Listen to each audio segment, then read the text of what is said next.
কাকলি, সকাল সকাল কোথায় যাচ্ছ তুমি? এই তো কাকিমা, মায়ের জন্য ওষুধ আনতে যাচ্ছি। মায়ের শরীরটা কদিন যাবত ভালো যাচ্ছে না।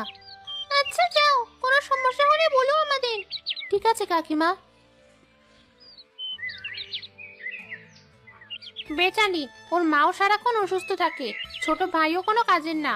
ও আর ওর বুড়ো বাবা মিলে কতদিন সামলাবে এভাবে? যে কয়টা টাকা ওর বাবা কামাই করে আনে, তা দিয়ে তো ওদের সংসারে ঠিক মতো চলে না। ভাইয়া, মায়ের ওষুধটা।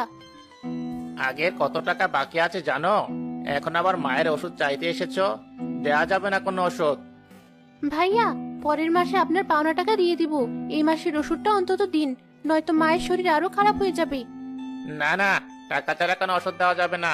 অনেক দয়া দেখিয়েছি তোমাকে, আর না। এবার সরো আমার দোকানের সামনে থেকে। কি যে করি! কাকিমা বলেছিল কোনো সাহায্য লাগলে তাকে বলার জন্য, কিন্তু কাকিমা এমনিতেই আমার কাছে কত টাকা পায়, তার কাছে আর কিভাবে টাকা চাই?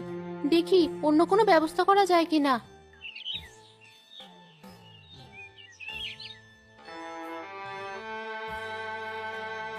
কি রে কাকুলি, এসেছিস? আমার ওষুধটা এনেছিস?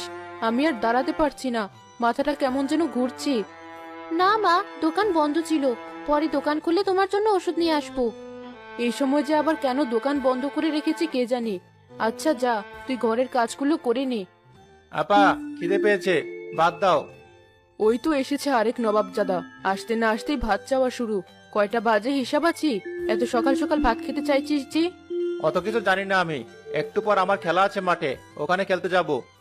সারাটা দিন তোর শুধু খেলা আর খেলা। ওদিকে তোর বাপ বাইরে খেটে মরে, তোর বোন বাড়িতে খেটে মরে, আমি অসুখে মরি। এসব নিয়ে তোর কোনো চিন্তা আছে? ইস মা, এত কথা শুনতে তো ভালো লাগে না। একটু ভাত খেতে চেয়েছিলাম বলে এত কথা। লাগবে না আমার ভাত খাওয়া, আমি চললাম। হিরু দাঁড়া, ভাত তো চড়াবো একটু পর, তুই খেয়ে যা। খাবো না ভাত, তোমাদের কথা শুনে পেট ভরে গেছে। কি যে করো মা, একটু শান্তিতে বসতে তো দিবে ওকে। আসতে না আসতে কথা শুনিয়ে দিলে বলে না খেয়ে চলে গেল। ভালো হয়েছে, এত বড় হয়েছে তবু খাওয়া আর খেলা ছাড়া কিছুই মাথায় ঢুকে না ওর। এবার একটু বুঝুক। কাকুলি, কোথায় তুই? এই তো বাবা, এখানে আমি। এই নে আজকের বাজার। এই বয়সে শরীর চলে না আর, আগের মতো কাজও করতে পারি না, তাই টাকাও কম পাই। এ কারণে বাজারও কম। তুই সামলে নিতে পারবি তো মা? হ্যাঁ পারবো, বাজারের ব্যাগটা আমার হাতে দাও। ও, তোর মায়ের ওষুধ কি আনতে পেরেছিলি? দোকানিকে একটু বলিস, আর